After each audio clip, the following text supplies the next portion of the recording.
Well, welcome to our last video of the 5 strategies to get started for a wholesale real estate. We're glad that you have joined us for all 5 videos. You found out in the first one that you got to build a targeted buyers list.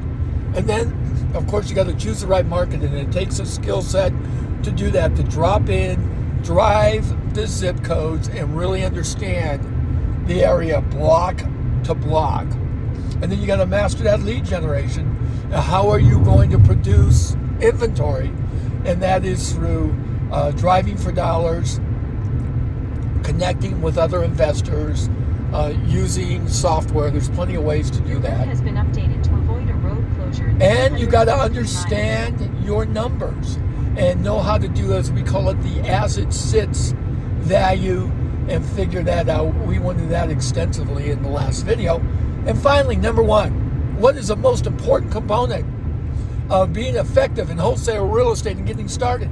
And probably the reason that you got to this video, and that is take action and stay consistent.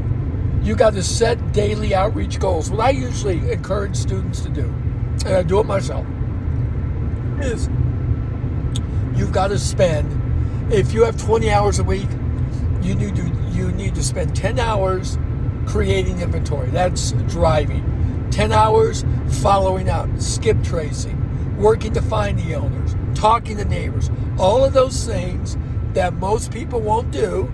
That's why they throw up their hands and they stop doing it. The way to keep consistent in real estate is to consistently attack the key strategies each day. So what are some of those daily outreach goals? Well, calling, texting, door knocking, tracking your numbers, developing a CRM or spreadsheet to do that.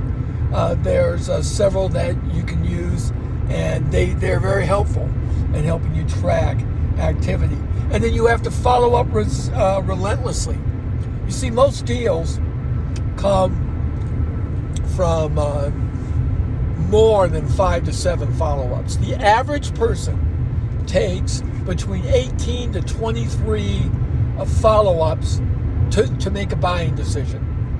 So you've always just got to keep people on your dialer, your texting, your emailing, your calling. That's the dialer. That's what we used to call it. And continue to be consistent with that. And then you got to stay organized. I have a big whiteboard in my office. I've been traveling for 2 weeks. I'm on my way home. I am excited to get back to that whiteboard and update it, because that's the springboard, the GPS, if you will, of my business. It's where I look and go where I have my hot deals, where I have descriptions of where I'm at with the process. I have a lot of updating to do, but that really helps me visually. Now, for me, that works. For you, you may be all technology oriented, and you may be able to pull it off that way. Either way, you have to have a tracking system. So you got to take action. You got to stay consistent.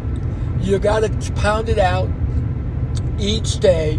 You got to realize that it's a marathon, not a sprint, and keep leaning into it. You do, you'll have success. Maybe you go into new areas. I've certainly, on this trip, where my primary area of operation has been Wichita, Kansas, that's beginning to transition. I'm beginning to move into some areas now in Tulsa, Oklahoma. Why? Because I have employees that work with a telecommunications company I own with my son. They're in Tulsa, and they see the vision. And the vision is you can get into areas where you see gentrification going on in that area. You see evidence of rehabbing, of new building, along with old houses that need to be rehabbed.